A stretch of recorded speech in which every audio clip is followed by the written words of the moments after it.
My son's wife looked at me and said, "You're not invited." She didn't raise her voice, didn't sound angry, and that calmness somehow made the words heavier. I stood there holding my phone, scrolling through pictures of decorations I had saved for my grandson's birthday. I had been planning quietly, the way grandmothers do, thinking about what he liked, what would make him smile, what memories he might carry without even realizing it. For a moment, I truly believed she was joking. I even smiled, waiting for her face to soften. It didn't. She explained that the party would be modern and simple, and that too many elders would make things uncomfortable. I felt my heart sink. I remembered the nights I had stayed awake with my grandson when he had a fever, the mornings I fed him before school, the prayers I whispered for him every single day. I wanted to remind her of all that, but my mouth stayed closed. I nodded, gathered my dignity the only way I knew how, and walked away. On the ride home, the world looked different, louder, harsher. The bag in my hand felt heavy, not because of groceries, but because of everything unsaid. That evening, my kitchen smelled of nothing. The cake ingredients stayed untouched. I sat by the window and realized how quietly someone can be erased from a celebration they helped build. That night, sleep felt like a stranger. I lay awake listening to the ticking clock, each second reminding me of time slipping by. Questions filled my mind. Had I said something wrong? Had I loved too much, or not enough? Old age has a way of making you doubt even your purest intentions. Just before sunrise, I got up and opened my cupboard. Inside was the sweater I had bought for my grandson weeks ago, soft, blue, and carefully folded. I held it close and finally let the tears fall. Not tears of anger, but of deep, aching disappointment. Then something shifted inside me. I realized that if I responded with bitterness, I would lose more than an invitation, I would lose myself. So I sat down at the table and picked up a pen. I wrote a letter slowly, choosing each word with care. I wrote about love that doesn't need approval. About how birthdays are not just parties, but moments that stay in the heart forever. I didn't mention exclusion. I didn't blame anyone. I simply wrote the truth as I felt it, quiet, honest, and full of love. When I finished, I felt lighter.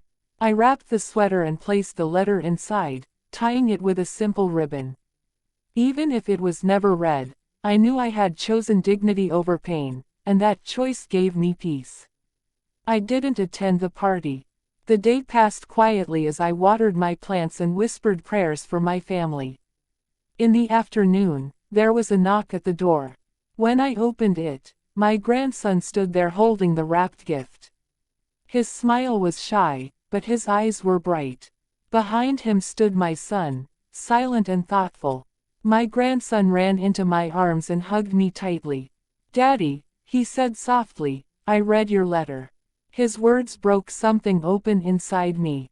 He told me he liked my letter more than the party, more than the noise and decorations. My son finally spoke, apologizing without excuses, his voice heavy with realization. That evening, my grandson tried on the sweater and laughed, spinning around the room like the happiest child in the world. As I watched him, I understood something deeply. Being excluded hadn't made me smaller, it had revealed my strength. Love doesn't always come with invitations or applause.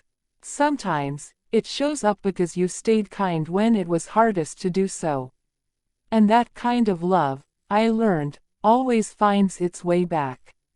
That night, after everyone had gone home and the house grew quiet again, I sat alone with my thoughts. The laughter still echoed in the corners of the room, and my grandson's sweater lay folded beside me, warm from his small body. I realized that this moment was not an ending, but a beginning I had never expected. For years, I had believed that love meant adjusting, staying silent, accepting whatever space was given to you. But that day taught me something deeper. Love also means knowing when your silence has spoken enough. I didn't need to explain my pain to be understood.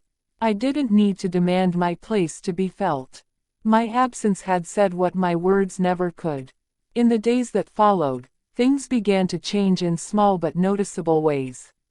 My son started calling more often, not out of obligation, but with genuine concern. He asked how I was feeling, what I needed, whether I was lonely. These were questions he had not asked in years.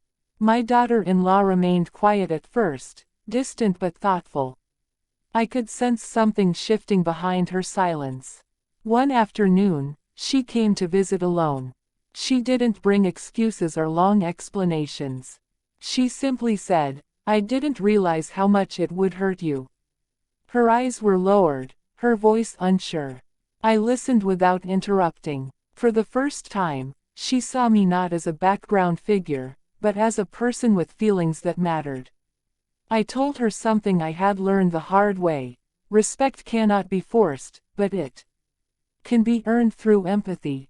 I explained that families don't break because of arguments, they break because of unspoken pain.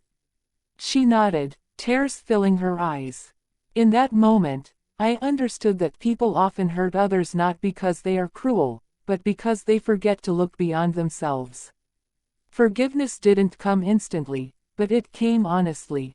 And honesty, I learned, is the first step toward healing. Weeks later, my grandson asked me to attend his school event. This time, the invitation came directly from him, written in his clumsy handwriting. I held that piece of paper like it was gold.